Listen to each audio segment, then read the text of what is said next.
नमस्कार, मी रवी सरदार आणि आपण पाहतात आधुनिक भारताची सिरीज। आज आपण पाहणार आहोत इंग्रजांचे भारतात आगमन।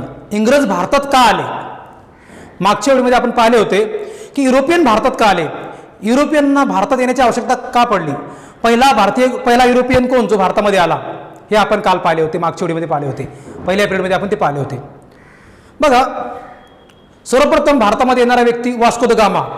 वास्को द गामा होता पोर्तुगीज खलासी, म्हणजे भारतात पहिले पोर्तुगीजांची सत्ता स्थापन झाली, भारतात पहिले पोर्तुगीजांच्या वखारी स्थापन झाल्या, म्हणजे पहिले भारतामध्ये येणारे परकीय व्यक्ती म्हणजे पोर्तुगीज, त्यानंतर डच आले, त्यानंतर फ्रेंच आले। हे जे पोर्तुगीजांचं भारतामध्ये वखारी पाहून, पोर्तुगीज भारतामध्ये व्यापार करतात हे पाहून, डचांचा भारतात चांगला व्यापार बघून, फ्रेंचांचा भारतात चांगला व्यापार बघून इंग्रजांची पण इच्छा झाली की आपण भारतात आलो पाहिजे। म्हणून इंग्लंडमध्ये 1599 मध्ये इंग्लंडमधील काही व्यापाऱ्यांनी, काही उद्योगपतींनी निर्णय घेतला की आपण ईस्ट इंडिया कंपनी स्थापना करूया। ईस्ट इंडिया कंपनी म्हणजे काय? जी कंपनी जी इंग्लंडमधील कंपनी इंडियामध्ये व्यापार करेल त्या कंपनी नाव दिलं ईस्ट इंडिया कंपनी, म्हणजे इंडियाच्या ईस्टला काम करणारी कंपनी ईस्ट इंडिया कंपनी। ज्या कंपनीचा व्यापार आता भारतामध्ये होणार होता, परंतु त्यांना भारतामध्ये व्यापार करायचा तिकडच्या व्यवस्थेकडून, तिकडच्या साम्राज्याकडून त्यांना परवानगी घ्यावी लागेल। म्हणून त्यांनी 31 डिसेंबर 1600 मध्ये इंग्लंडची राणी एलिझाबेथ यांच्याकडून त्यांनी परवानगी घेतली की त्यांना भारतामध्ये व्यापार करायचा। तिथल्या राणीने परवानगी पण दिली, चांगली गोष्ट आहे की भारतातला भरपूर पैसा इंग्लंडमध्ये येणार आणि भारताचा व्यापार जर इंग्लंडसोबत झाला तर भरपूर चांगल्या वस्तू भारतामधून इंग्लंडला मिळणार, म्हणून इंग्लंडच्या राणीने पण सहज परवानगी देऊन टाकली आणि 31 डिसेंबर 1600 मध्ये त्यांना ईस्ट इंडिया कंपनीला व्यापार करण्यासाठी परवानगी मिळाली। परंतु ती परवानगी सर्वप्रथम फक्त 15 वर्षांसाठी मिळाली होती। त्यानंतर 1609 मध्ये जेम्स पहिला, 1609 मध्ये इंग्लंडमधील जेम्स पहिला याने ईस्ट इंडिया कंपनीला कायमस्वरूपी सनद दिली की तुम्ही आता भारतामध्ये कायमस्वरूपी व्यापार करू शकता, तुम्हाला परत परत परवानगी मागायची गरज नाही, तुम्ही बिनधास्त आता भारतामध्ये जा आणि व्यापार करा, काही अडचण नाही। त्यानंतर 1615 मध्ये जेम्सचा राजदूत थॉमस रो हा भारतात आला आणि त्याने भारताचा बादशाह जहागीर यांच्याकडून सुरतमध्ये वखारी स्थापन करण्याकरता, सुरतमध्ये कारखाने स्थापन करण्याकरता आणि काही व्यापारी सवलती मिळवल्या आणि भारतीय बादशाहने, जहागीरने त्या थॉमस रोला काही व्यापारी सवलती दिल्या व कारखाने स्थापन करण्याचा अधिकार देऊन टाकला। त्यानंतर इंग्रजांनी गुजरातमध्ये त्यांची पहिली वखार स्थापन केली सुरत येथे।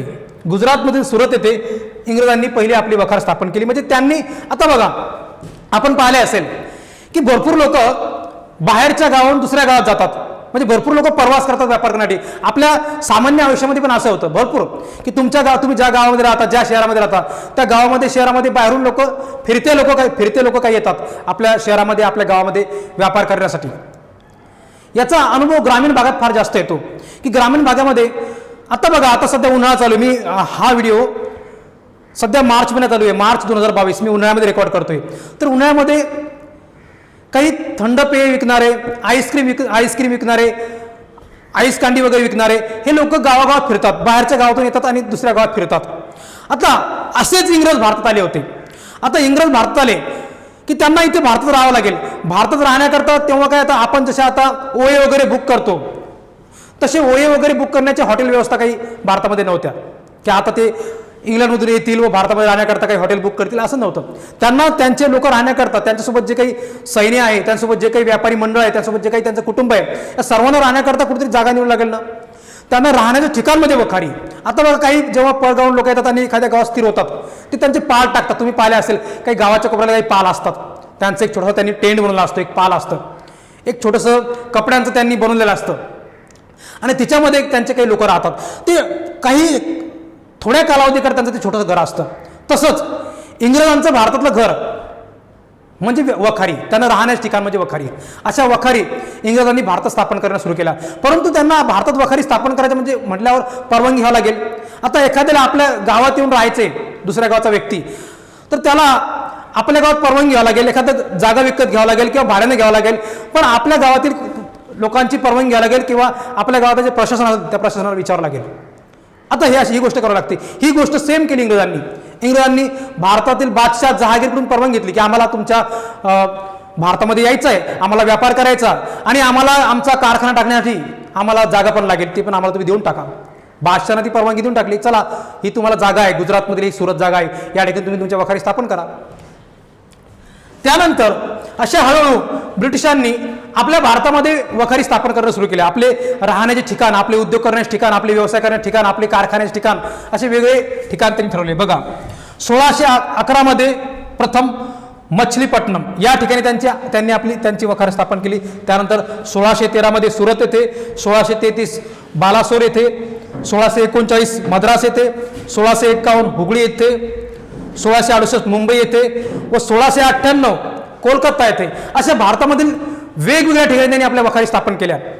आजच्या व्हिडिओमध्ये आपण एवढंच पाहिलं की इंग्रज भारतात आल्यानंतर ते भारतात केव्हा आले, भारतात का आले आणि भारतात येण्याकरता त्यांनी कोणकोणत्या परवानगी घेतल्या, आज आपण या व्हिडिओमध्ये पाहिले.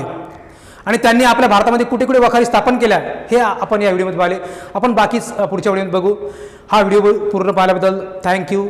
जर व्हिडिओ आवडला असेल तर तुमच्या मित्रांना शेअर करा. जर माझं यूट्यूब चॅनल सबस्क्राईब केलं लगेच सबस्क्राईब करा. थँक्यू. जय हिंद.